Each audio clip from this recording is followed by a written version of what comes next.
Menurut kami peristiwa kemarin itu jauh dari hal-hal tersebut yang saya katakan tadi. Kemudian juga sampai tidak sempat pakai alas kaki, Ya, kemudian diseret-seret, pakai penutup mata. Hey, beliau ini bukan koruptor yang maling triliunan loh. ya, Bukan pembunuh yang membunuhi tentara-tentara kita atau personel keamanan kita di Papua loh. Bukan seseorang yang jahatnya luar biasa lah ya, gitu kan. ya, Beliau ini hanya dituduhkan terkait dengan baiat yang itu pun masih dalam proses. Artinya ini sangat berlebihan gitu kan dari pandangan kami ya, seperti ya. itu. Dan sekali lagi maksudnya mungkin akan menghinakan beliau gitu kan. Tapi percaya, cara-cara itu justru akan menaikkan pamor beliau dan akan meninggikan derajat beliau di mata manusia, terlebih di mata yang kuasa, karena beliau dizolimin kalau seperti itu. Tagar Institut Jurnalisme dan Riset.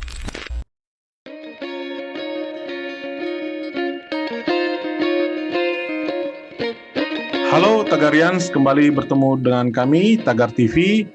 Dengan saya Yosi Girsang. Kali ini kita akan membahas tentang kasus penangkapan dari ex-sekretaris umum Front Pembela Islam atau FPI Munarman, yang kejadiannya terjadi kemarin Selasa, tanggal 27 April, sekitar jam 3 sore di kediamannya di perumahan Bukit Modern, Tangerang Selatan. Ada beberapa hal yang hendak kita konfirmasikan kepada pihak kuasa hukum, dan kali ini kita telah mengundang dalam interview kita Bang Ajis Januar selaku anggota tim kuasa hukum dari Munarman. Halo Bang Ajis. Ya, halo, selamat sore. Sore Bang. Bang Ajis, sekarang apakah sudah menerima surat penetapan tersangka Bang, atau masih hanya surat penangkapan saja? Atau bagaimana Bang? Baru penangkapan dan penahanan saja, serta Oke. penyitaan barang bukti kemarin. Artinya untuk surat penetapan tersangka belum sama sekali ya Bang ya?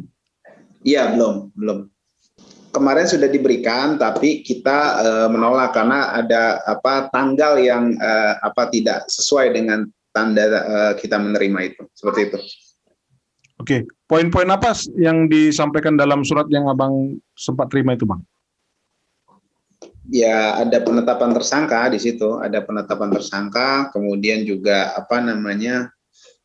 ada tanggal yang tertulis tanggal 20, tapi kita menerimanya tanggal 27 ya kemarin. Jadi kita tidak bisa menerima karena perbedaan tanggal tadi, seperti itu. Oke. Bang, dalam keterangan Polri di keterangan pers itu disampaikan oleh Polri bahwa Munarman terkait dengan kegiatan bayat terorisme di UIN Jakarta dan Kota Medan Provinsi Sumatera Utara. Bagaimana Abang menanggapi hal ini, Bang? Kalau yang saya terima itu kemarin melalui keluarga, bersama keluarga Pak Munarman, itu suratnya itu terkait dengan bayat di Sulawesi Selatan ya, di Makassar, seperti itu. Jadi kalau yang soal di UIN sama di Medan itu saya belum bisa berkomentar lebih lanjut karena bukan itu yang saya terima kemarin sepertinya, seperti itu. Oh, jadi antara surat dengan yang disampaikan oleh Polri dalam keterangan pers itu berbeda ya, Bang ya? Kalau keterangan persnya saya nggak dengar, Bang. Jadi saya hanya tahu yang kemarin saya terima aja bersama keluarga Pak Munarman, yaitu di Makassar. Bersama tim kita menerima kembali suratnya terkait dengan baiat di Makassar, seperti itu. Oke. Kalau dari Bang Haji sendiri melihat atau berpendapat bagaimana Bang? Apakah benar sebenarnya Bang Munarman itu terlibat dalam kegiatan terorisme, Bang? Ya, yang pertama begini, ada beberapa hal saya mau sampaikan, tapi step by step ya. Yang pertama begini, bahwa kita sampaikan bahwa kita sangat menyesalkan penangkapan dan penahanan ini. Karena beliau ini kan bukan kali ini saja berurusan dengan hukum. Beberapa kali pernah, dan sepengetahuan kami beliau ini sangat kooperatif. Artinya dipanggil secara patut pun beliau akan datang. Kita sangat menyesalkan jika ya maksudnya kemarin itu sampai ada penangkapan dan penahanan dengan berbagai macam rupa cara, itu kita sangat menyesalkan. Kemudian yang kedua terkait dengan tuduhan baiat itu, saya perlu luruskan dulu di sini. Ini keterangan ini sebagaimana Pak Munarman pernah jelaskan ke saya, ke kami, ke tim, dan juga pernah juga dijelaskan melalui media. Kalau saya tidak salah Detik 20, kemudian ada juga Mata Najwa kalau saya tidak salah ya. Ya. Dan juga ada Fakta Kini juga. Jadi kurang lebih beliau menjelaskan bahwa yang pertama beliau ini undangan. Beliau diundang untuk mengisi acara seminar di Makassar oleh panitia yaitu FPI Makassar dulu tahun 2015. Artinya beliau diundang. Ya. Nah, acaranya itu adalah semacam seminar terkait dengan konstelasi politik, geopolitik global saat itu, yaitu maraknya ISIS ya. Ya, naik daun lah ISIS waktu itu. Nah, di situ Pak Munarman memberikan pencerahan, memberikan wawasan, memberikan pandangan yang berbeda terkait dengan konstelasi politik itu, antara lain bahwa Pak Munarman mewanti-wanti hati-hati karena ada propaganda yang dikendalikan oleh jaringan Zionis yang namanya RAND Corporation. Ini RAND Corporation ini sangat berpengaruh di beberapa negara terkait dengan kebijakan politik negara tersebut. Ya. Nah, RAND Corporation ini mengeluarkan 2 jurnal kalau saya tidak salah, yaitu yang pertama Persistence Threat dan juga In Their Own World. Nah, dua-duanya ini kurang lebih isinya sama, yaitu mereka ini mengetahui bahwa gerakan Islam ya, para pemuda-pemuda Islam dari negara-negara yang mayoritas Islam itu banyak yang mendapatkan informasi mengenai dunia luar itu banyak lewat internet. Ya. Nah, mereka masuk ke situs-situs itu, membuat situs-situs jihadis itu, membuat situs-situs jihad ya, yang maksudnya sebenarnya untuk menjelek-jelekan jihad dan juga Islam itu sendiri sebenarnya. Jadi mereka menjaring, memprovokasi pemuda-pemuda Islam untuk melakukan aksi-aksi teror yang pada dasarnya itu dilarang baik oleh hukum negara dan juga hukum agama itu sendiri. Melakukan gampang mentakfir, gampang menghakimi orang, mengeluarkan statement kafir yang tidak pada tempatnya, memudah untuk mengkafirkan dan semacamnya. Kemudian memberontak pemerintah yang sah dengan cara-cara yang kekerasan seperti itu. Nah, itu diingatkan oleh Pak Munarman, hati-hati jangan sampai terjebak ke situ. Seperti itu. Ini adalah proyek mereka memang untuk mengkerdilkan Islam dan ajaran Islam itu sendiri. Nah, ini kan sebenarnya positif. Gitu. Nah, ini yang dijelaskan oleh Pak Munarman. Ya, masalah setelah itu pihak pengundang ya, pihak panitia itu mengadakan acara baiat atau apapun, ya Pak Munarman tidak bisa disalahkan atau diturut sertakan, kan dia hanya diundang. Gitu, untuk memberikan pencerahan. Beliau bukan panitia, bukan inisiator, beliau bukan ini, justru beliau mencerahkan, gitu kan, seperti itu. Itu adalah poin ketiga yang mau saya sampaikan, Bang, gitu. Nah, selebihnya saya sampaikan bahwa sepengetahuan saya Pak Munarman ini di FPI dulu ya, Front Pembela Islam, itu sangat concern kepada hal-hal yang tadinya kekerasan, tadinya bersifat anarkis itu dirubah. Tetap tegas, tetap amar ma'ruf nahi munkar, tapi caranya elegan, yaitu aksi-aksi yang tidak jelas itu, maksud saya yang serampangan ya, bukan tidak jelas. Nah, itu diubah menjadi aksi-aksi kemanusiaan, kemudian aksi-aksi yang lebih humanis gitu kan, kemudian aksi-aksi yang menjurus kepada tindak fisik itu lebih dikedepankan hukum nantinya. Seperti itu. Itu adalah inisiasi dari Pak Munarman dari sekitar tahun 2010 sampai 2014. Sampai Munas FPI Front Pembela Islam 2014 itu inisiatornya beliau supaya berubah nih paradigmanya. Jadi beliau juga yang menginisiasi judicial review oleh tim hukum FPI, judicial review minuman keras ya, Minol waktu zaman SBY, juga judicial review terkait undang-undang ormas. Artinya beliau bertindak selalu dengan jalur konstitusi. Tidak pernah keluar dari jalur konstitusi karena beliau juga kan orang hukum gitu. Jadi akan sangat aneh dan ironis ketika beliau dituduh sebaliknya gitu kan. Dasarnya apa? Wallahu a'lam, saya tidak tahu. Seperti itu. Bang Aziz, kita kembali sedikit ke proses penangkapan, Bang. Di video yang beredar itu di banyak media itu kan sempat Bang Munarman juga mengatakan ini tidak sesuai dengan hukum. Dan pada waktu itu tampak di video bahwa tangan yang bersangkutan juga itu di Borgol ya Bang ya. Dan kemudian ketika nyampe di polisi, itu mata dari Bang Munarman juga ditutup dengan semacam penutup hitam gitu ya Bang ya. Bagaimana Anda melihat proses penangkapan ini Bang? Ya, dalam pandangan kami kuasa hukum dan juga kuasa hukum dari keluarga Pak Munarman memandang ini berlebihan ya, karena tadi saya katakan di awal Bang, bahwa Pak Munarman ini dipanggil patuh saja pasti datang, gitu kan. Jadi menurut kami pola tiba-tiba menangkap dan menahan ini menurut kami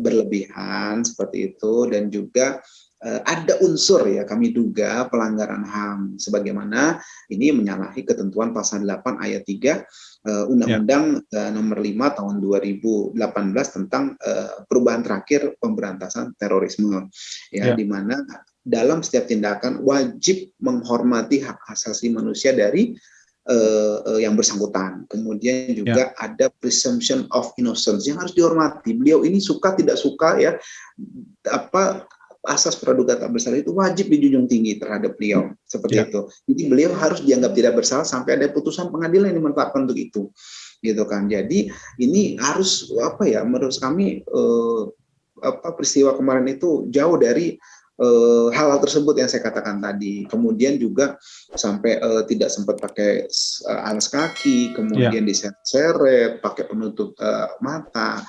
Hey, beliau ini bukan koruptor yang maling triliunan loh, bukan pembunuh yang membunuhi tentara-tentara kita atau personel keamanan kita di Papua loh, bukan seseorang yang yang jahatnya luar biasa lah ya, gitu kan. Beliau ini hanya dituduhkan terkait dengan baiat yang itu pun masih dalam proses. Artinya ini sangat berlebihan gitu kan dari pandangan kami ya, seperti itu. Dan mungkin sekali lagi mungkin maksudnya mungkin akan menghinakan beliau gitu kan, tapi percaya cara-cara itu justru akan menaikkan pamor beliau dan akan meninggikan derajat beliau di mata manusia, terlebih di mata yang kuasa, karena beliau dizolimin kalau seperti itu dari kami dan keluarga. Demikian. Oke, itu mantan Wakil Ketua DPR RI Bang Fadlizon itu kan turut angkat bicara Bang. Sempat beliau itu juga melakukan menaikkan tweet gitu ya di Twitternya, mengatakan seperti ini Bang, saya mengenal baik Munarman dan saya tidak percaya dengan tuduhan teroris ini. Ini sungguh mengada-ngada dan kurang kerjaan. Nah, pendapat dari Bang Haji sendiri seperti apa? Apakah setuju atau artinya ini pemerintah kurang kerjaan atau seperti apa Bang? Kalau kurang kerjaan atau tidak bukan domain kami ya, karena kami hanya concern ke permasalahan hukumnya. Akan tetapi kalau kenal, saya jauh lebih mengenal lebih jauh beliau, dan kita di tim nih junior-junior beliau banyak gitu kan.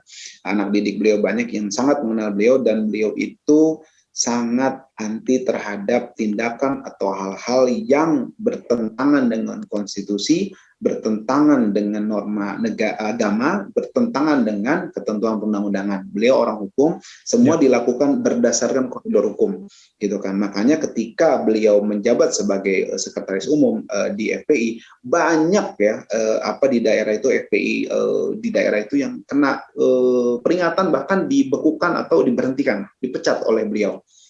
Seperti itu oleh masukan dari beliau, karena banyak yang tidak taat kepada hukum negara dan juga melanggar hukum agama, seperti itu. Termasuk tadi aksi-aksi teror itu beliau sangat menentang keras, dan jangan pernah bicara di luar konstitusi terhadap bersama dengan Pak Munarman, karena itu pasti akan ditolak oleh beliau. Makanya kita yang sudah kenal beliau lama tuh heran kalau beliau memang disangkut pautkan ke aksi terorisme. Perihal mengenai penjelasan beliau terkait dengan kondisi bangsa, kemudian dengan dari sisi agama, itu harus dipisahkan, karena kan beliau bicara pasti ada dasar hukum, minimal hukum agama, seperti itu. Oke, Bang Ajis, ada pihak yang berpendapat bahwa ini sebenarnya Bang Munarman itu sudah lama dibidik, gitu Bang, karena mungkin dianggap vokal atau termasuk kontroversial sebelumnya, kan sering di media-media juga ataupun memprotes pemerintah ya Bang ya. Apakah Anda melihat bahwa penangkapan ini lebih kepada untuk membungkam Bang Munarman? Sedikit banyak saya setuju, tapi kalau ditanya dasarnya kemudian lebih jauh dari itu, saya tidak bisa menjelaskan lebih jauh karena akan kemana-mana nanti penjelasannya dan akan berdebat jatuhnya. Nah, makanya saya menghindari, tapi sedikit banyak kalau tadi ditodong pertanyaan seperti itu, saya kurang lebih menyetujui, karena memang faktanya kita bisa memahami ketika ada pihak-pihak yang keberatan dengan berbagai sepak terjang beliau, dengan ketegasan, kelugasan, serta keberanian beliau, kita angkat topi. Tapi di sisi lain banyak pihak yang mungkin memang juga di luar sana yang kurang suka atau bahkan tidak suka dengan hal tersebut. Itu wajar. Dalam suatu tindakan itu ada pro dan kontra, sangat wajar. Yang tidak wajar itu adalah ketika kita tidak suka atau kita membenci sesuatu atau seseorang, lalu kita berlebihan dalam melakukannya, atau kita zolim, tidak adil gitu kan. Padahal dalam ajaran Islam berlaku adilah gitu kan, karena adil itu lebih kepada takwa, dan juga janganlah kebencian kalian kepada sesuatu menjadikan kalian berbuat tidak adil terhadap sesuatu itu. Gitu. Jadi yang saya sangat sayangkan yaitu tadi, kalau pro dan kontra wajar. Ada yang pro, ada yang kontra, kita pun demikian. Itu wajar, namanya di dunia kan. Tapi yang tidak wajar adalah ketika kita menyikapi pro dan kontra itu dengan cara berlebihan, bahkan cenderung zolim. Demikian, Bang. Bang Ajis, pertanyaan terakhir sebagai closing juga. Kira-kira langkah hukum apa yang akan diambil oleh Bang Ajis dan tim kuasa hukum dari Bang Munarman dalam waktu dekat ini? Dalam waktu dekat ini kita fokus bagaimana bisa menemui beliau, karena hari ini tim kita juga masih belum bisa bertemu dengan beliau gitu kan. Kita minta nanti pihak-pihak terkait untuk membantu kami, karena ini adalah hak asasi dari beliau gitu kan.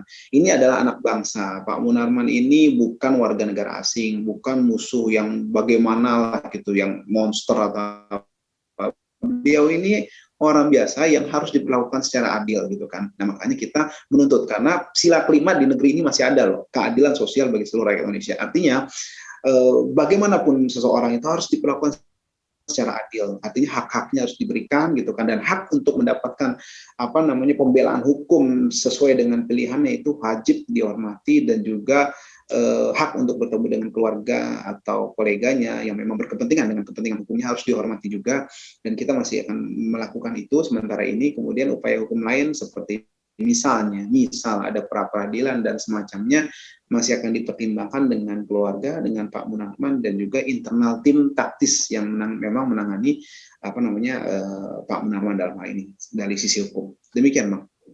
Baik, terima kasih Bang Ajis Yanuar, anggota tim kuasa hukum Munarman, untuk interviewnya.